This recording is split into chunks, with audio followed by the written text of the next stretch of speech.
ಎಲ್ರಿಗೂ ನಮಸ್ಕಾರ. ನಿನ್ನೆ ನಮ್ಮ ಕಚೇರಿಗೆ ಉಮೇಶ್ ಅವ್ರು ಬಂದುಬಿಟ್ಟು ನಮಗೆ ಇನ್ವೈಟ್ ಮಾಡಿದಾಗೆ ಅಂದ್ಕೊಂಡಿದ್ದೆ. ಆಲ್ಮೋಸ್ಟ್ ಆಲ್ ಫಿಲ್ಮ್ ಅಂದರೆ 90% ಬರೀ ನೆಗೆಟಿವ್ ಆಗೇ ತೋರಿಸ್ತಾರೆ ಪೊಲೀಸವ್ರನ್ನ ಅಂತೇಳಿ. ಯಾಕಪ್ಪ ಏನು ಅಂತ ನಾನೇ ಇಂಟ್ರಗೇಷನ್ ಮಾಡಿಬಿಟ್ಟೆ ಅವ್ರನ್ನೊಂದು ಅರ್ಧ ತಾಸು, ಹೆಂಗೆ ಏನು ಯಾವ ಪೇಸ್ ಮೇಲೆ ಮಾಡಿದ್ರೆ ಏನು ಅಂತೇಳಿ. ಬಟ್ ಓವರಾಲ್ ನೋಡಿದಾಗೆ ಒಳ್ಳೆಯದು ಮತ್ತು ಕೆಟ್ಟದ್ರ ಮಧ್ಯೆ ಶೇಷ ಏನು ಬ್ಯಾಲೆನ್ಸ್ ಉಳಿಯುತ್ತೆ ಅದನ್ನು ನಾವು ತೋರಿಸ್ತಾ ಇದ್ದೀವಿ ಸರ್ ಅಂತ ಹೇಳಿದರು. ಆಮೇಲೆ ಒಂದು ಟ್ರೇಲರು ತೋರಿಸಿದ್ರು, ತುಂಬ ಅಚ್ಚುಕಟ್ಟಾಗಿ ಮೂಡಿ ಬಂದಿದೆ. ನನಗೆ ಅರ್ಥ ಆಗಿಲ್ಲ ಅಂದರೂ ಕೂಡ ಏನೋ ಒಂದು ಸ್ಪೆಷಲ್ ಇದೆ ಅಂತ ಅನಿಸಿತು. ಆಮೇಲೆ ಸ್ಟೇಜ್ ಮೇಲೆ ಬಂದಾಗೂ ಆಯಿತು. ಎಸ್ಪೆಷಲಿ ನಾವು ಪ್ರಮೋದ್ ಸರ್ ಅವ್ರನ್ನ ನಾವು ನೋಡಿದ್ದೇವೆ. ಡಿಪಾರ್ಟ್ಮೆಂಟಲ್ಲಿ ಇಲ್ಲ ಅನ್ನೋದೊಂದು ಬಿಟ್ಟರೆ ಲೈಫ್ ಲಾಂಗ್ ಡಿಪಾರ್ಟ್ಮೆಂಟಲ್ಲಿರೋ ಆ್ಯಕ್ಟಿಂಗೇ ಮಾಡ್ತಾಯಿದ್ದಾರೆ. ಜೊತೆಗೆ ಆ ಕದರು ಇದೆ ಅವರಿಗೆ, ಅದರಲ್ಲಿ ಏನು ಎರಡು ಮಾತಿಲ್ಲ.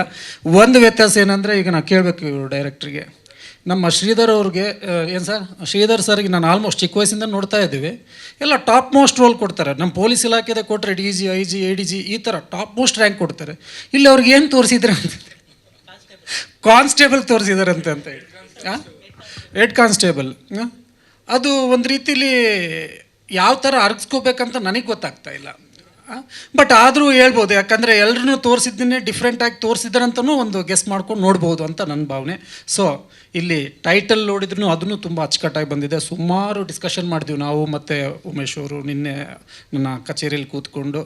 ಆಮೇಲೆ ಇಲ್ಲಿ ನುರಿತ ಒಂದು ಪಾತ್ರವರ್ಗ, ಇವರೆಲ್ಲ ಇಂಥ ಆ್ಯಕ್ಟರ್ಸ್ಗಳು ಇರ್ತಾರೆ ಅಂದರೆ ಅವ್ರು ಕಾಮನ್ನಾಗಿ ಸಬ್ಜೆಕ್ಟು ಮತ್ತು ಅದನ್ನ ನೋಡಿಕೊಂಡೇ ಇರ್ತಾರೆ.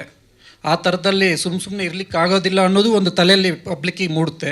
ಯಾಕಂದರೆ ಅವರು ಇತ್ತೀಚೆಗೆ ಬಂದಂಥ ಸುಮಾರು ಚಿತ್ರಗಳಲ್ಲಿ ಅವರು ಅತ್ಯಂತ ಯಶಸ್ವಿ ಚಿತ್ರಗಳಲ್ಲಿ ಅವ್ರ ಪಾತ್ರ ಮಾಡಿರ್ಬೋದು, ಅವರ ಆಯ್ಕೆನ ತೋರಿಸುತ್ತೆ. ಸೊ ಅದರಲ್ಲಿ ಈ ಥರದ ಒಂದು ಫಿಲ್ಮ್ನ ಆಯ್ಕೆ ಮಾಡಿದ್ದಾರೆ ಅಂದರೆ ಇದರಲ್ಲಿ ಏನೋ ವಿಶೇಷ ಇದೆ ಅಂತಲೇ ಅರ್ಥ. ಸೊ ಹಾಗಾಗಿ ತಾವುಗಳೆಲ್ಲ ಬಂದಿದ್ದೀರಾ, ಅವ್ರಿಗೆ ಹರಿಸಿ ಹಾರೈಸಿ ಅದರಲ್ಲಿ ಪೊಲೀಸ್ ಬಗ್ಗೆ ಒಳ್ಳೆಯದು ತೋರಿಸಿದ್ದಾರೆ, ಕೆಟ್ಟದ್ದು ತೋರಿಸಿದ್ದಾರೆ ಅಂತ ಹೇಳ್ತಿದ್ದಾರೆ. ಅಫ್ಕೋರ್ಸ್ ಒಳ್ಳೆಯದು ಇದೆ, ಕೆಟ್ಟದ್ದು ಇದೆ. ಆಗಲೇ ನಿನ್ನೆ ನಾನು ಸ್ವಲ್ಪ ಹೇಳಿದೆ ಅವ್ರಿಗೆ. ಹ್ಯೂಮನ್ ಟೆಂಡೆನ್ಸಿ ಆಗಿದೆ ಅಂದರೆ, ಜಸ್ಟ್ ನಾವು 10 ಒಳ್ಳೆ ಕೆಲಸ ಮಾಡಿರಲಿ, 10 ಮೇಲೆ ಯಾವುದೋ ಒಂದು ಪೇಷನ್ಸ್ ಕಳ್ಕೊಂಡು ಏನೋ ಒಂದು ಕೆಟ್ಟ ನೆಗೆಟಿವ್ ಆಗಿ ಏನನ್ನು ಬಿಂಬಿಸಿದೆ ಅಂದರೆ 10 ಕೆಲಸನ ಮರೆಯುವಂಥ ಒಂದು ಹ್ಯೂಮನ್ ಟೆಂಡೆನ್ಸಿನೇ ಹಂಗೆ. ಅದು ನಾರ್ಮಲ್, ಅದು ಎಲ್ಲ ಕಡೆ ಇರುವಂಥದ್ದು. ಸೊ ಅದನ್ನು ಹೊರತುಪಡಿಸಿದರೆ ಪೊಲೀಸಿಂಗ್ ಬಗ್ಗೆ ತುಂಬ ಸಬ್ಜೆಕ್ಟ್ಗಳಿದ್ದಾವೆ. ಆಮೇಲೆ ತುಂಬ ಥ್ರಿಲ್ಲಿಂಗ್ ವಿಚಾರಗಳಿದ್ದಾವೆ. ಅದಕ್ಕೆ ಸಂಶೋಧನೆಗಳು ನಡೀಬೇಕು. ಆ ಸಂಶೋಧನೆಗಳು ನಡೆದು 200 ಫಿಲ್ಮ್ ಅಂತ ಹೇಳಿದ್ರೆ ಈ ವರ್ಷದಲ್ಲಿ 200, 300, 2000 ಆಗಲಿ, ಆ ಒಂದು ರಿಸರ್ಚ್ ಮೇಲೆ ಯಾರು ಸಬ್ಜೆಕ್ಟನ್ನು ಜನಗಳಿಗೆ ತಲುಪಿಸ್ತಾರೋ ಅದಕ್ಕೆ ಬಂಡವಾಳನೇ ಬೇಡ, ಆ ಫಿಲ್ಮ್ ಓಡುತ್ತೆ. ಅದೇನು ಮಿನಿಮಮ್ ಬಂಡವಾಳದಲ್ಲೇ ಫಿಲ್ಮ್ ಮಾಡಿದ್ರೂ ಅದು ಓಡುತ್ತೆ. ಎಂಥ ಆ್ಯಕ್ಟ್ರ್ ಇರಲೇಬೇಕು ಅಂತಲ್ಲ, ಇರ್ತಕ್ಕಂಥ ಯಾರು ಕಲಾವಿದರನ್ನ ಬಳಸ್ಕೊಂಡು ಮಾಡಿದರೆ ಸಾಕು. ಆ ಒಂದು ಸಂಶೋಧನೆ ಮಾಡಿ ಆ ಸಬ್ಜೆಕ್ಟನ್ನು ಜನಗಳಿಗೆ ತಲುಪಿಸುವಂಥ ಒಂದು ಸಬ್ಜೆಕ್ಟ್ ಇತ್ತು ಅಂದರೆ 100% ಅದು ರೀಚ್ ಆಗುತ್ತೆ. 2 ಅಲ್ಲ 2000 ಆದರೂ ಅಷ್ಟೇ. ಬಟ್ ಈಗಿನ ದಿಸೆಯಲ್ಲಿ ಅದು ಸ್ವಲ್ಪ ಕಡಿಮೆ ಇದೆ ಅಂತಲೇ ನನ್ನ ಭಾವನೆ. ಆದರೂ ಕೂಡ ಇತ್ತೀಚೆಗೆ ಬರ್ತಕ್ಕಂಥ ಒಳ್ಳೊಳ್ಳೆ ಚಿತ್ರಗಳನ್ನ ನೋಡಿದರೆ ಬೆಳೀತಾ ಇದೆ ಅಂತಂದೇಳಿ ಹೇಳ್ಬೋದು. ಹಾಗೆಯೇ ಇತರ ಸ್ಟೇಟ್ಗಾಗಿರ್ಬೋದು ಮತ್ತು ಒಂದು ಹಿಂದಿ ಚಿತ್ರಗಳಿಗಾಗಿರ್ಬೋದು, ಆ ಒಂದು ಲೆವೆಲ್ ಕಾಂಪಿಟೇಷನ್ ನಮ್ಮ ಕನ್ನಡ ಚಿತ್ರರಂಗ ಬೆಳೀತಾ ಇದೆ ಅನ್ನೋದೇ ನನಗೆ ಒಂದು ಖುಷಿ ವಿಚಾರ. ಅದರಲ್ಲಿ ಆ್ಯಕ್ಚುಲಿ ಹೇಳ್ಬೇಕಂದ್ರೆ ಈಗಿರ್ತಕ್ಕಂಥ ಕಲಾವಿದರು ಎಲ್ಲ ನೋಡ್ಬೋದು ಎಂತೆಂಥ ಮಟ್ಟಿಗೆ ದೊಡ್ಡ ಮಟ್ಟಕ್ಕೆ ಕಲಾವಿದರಿದ್ದಾರೆ. ಅಂದರೆ ನನ್ನ ಒಂದು ಇದು ಬ್ಯಾಕ್ಗ್ರೌಂಡ್ ಹೊಸಪೇಟೆ, ನನ್ನ ಮೂಲ. ಬೇಸಿಕ್ಲಿ ನನ್ನ ಒಂದು ಕ್ಲಾಸ್ಮೇಟ್ ಅಜಯ್ ರಾವ್ ಸಹ ಒಂದು ಫಿಲ್ಮ್ ಲ್ಯಾಂಡಲ್ಲಿ ಅವನು ಏನು ಸ್ಟ್ರಗಲ್ ಪಡ್ತಾನೆ, ಏನು ಮಾಡ್ತಾನೆ ಅಂತ ಹೇಳಿ ತುಂಬ ಹತ್ರಲಿದ್ದ ನಾನು ಚಿತ್ರರಂಗ ನೋಡಿದ್ದೀನಿ. ತುಂಬ ಅಂದರೆ ಆ ಸ್ಟ್ರಗಲ್ ನೋಡಿದ್ದೀನಿ. ಅವನು ಎಷ್ಟು ಕಷ್ಟಪಡ್ತಾನೆ, ಎಷ್ಟು ಮಾಡ್ತಾನೆ, ಏನು ಮಾಡ್ತಾನೆ. ಇಷ್ಟೆಲ್ಲ ಕಷ್ಟಪಡಬೇಕಾ, ಇಷ್ಟೆಲ್ಲ ಇದೆ, ಆರಾಮಿರಲಿಕ್ಕೆ ಎಷ್ಟೊಂದು ದಾರಿ ಇದೆ, ನೀನು ಯಾಕೆ ಇಷ್ಟೊಂದು ಬೆವರಿಸ್ತೀಯ, ಇಷ್ಟೊಂದು ಕಷ್ಟಪಡ್ತೀಯ ಅಂತ ಅಂತೀವಿ. ಬಟ್ ಅವರಲ್ಲಿರ್ತಕ್ಕಂಥ ಛಲ, ಕಲತ್ವ ಅಂದರೆ ದೈವತ್ವ, ದೇವರ ಉಡುಗೊರೆ, ದೇವರ ವರ ಅಂತ ಒಂದು ಕಲಾವಿದರು ಅಂದರೆ ನಾಟ್ ಎ ನಾರ್ಮಲ್. ಬೇಕಾದರೆ IAS IPS ಕಷ್ಟಪಟ್ಟು ಆಗ್ಬೋದು, ಹಗಲು ರಾತ್ರಿ ಕೂತು ಓದಿ ಏನು ಬೇಕಾದರೂ ಆಗ್ಬೋದು. ಬಟ್ ಕಲತ್ವ ಬರಬೇಕಾದ್ರೆ ಆ ದೇವರ ವರದಿಂದ ಮಾತ್ರ ಸಾಧ್ಯ. ಅಂತಹ ದೇವರ ವರಪುತ್ರರು ಇವರೆಲ್ಲ.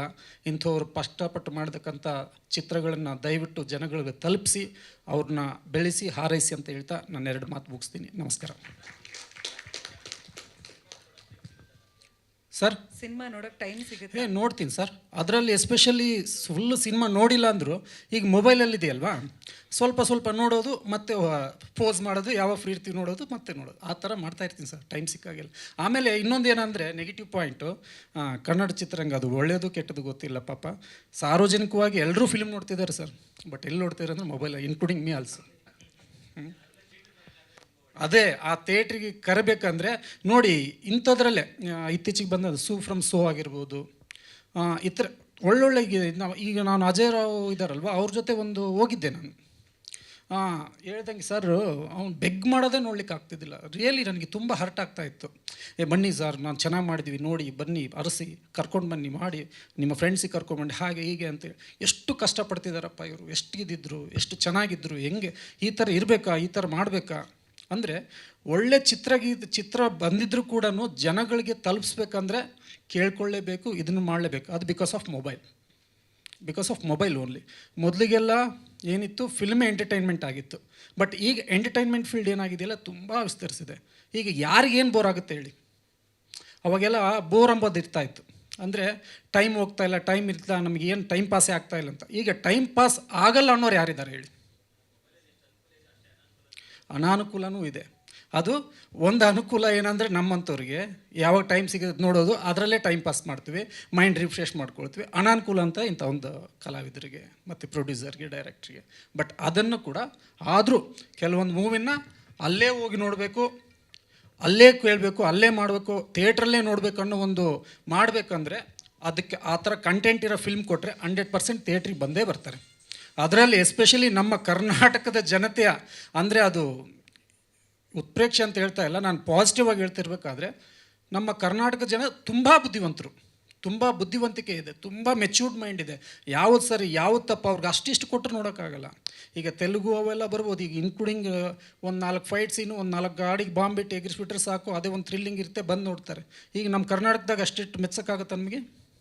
ಯಾಕಾಗಲ್ಲ ಅಂದರೆ ಅಷ್ಟು ಬುದ್ಧಿವಂತರಿದ್ದಾರೆ. ಅಂಥ ಬುದ್ಧಿವಂತಿಕೆ ಮಟ್ಟನ ತಲುಪಿಸ್ಬೇಕಂದ್ರೆ ಪಾಪ ಡೈರೆಕ್ಟ್ರು ಅವರೆಲ್ಲ ಎಷ್ಟರ ಮಟ್ಟಿಗೆ ರಿಸರ್ಚ್ ಮಾಡಬೇಕು, ಎಷ್ಟು ಕಷ್ಟಪಡಬೇಕು.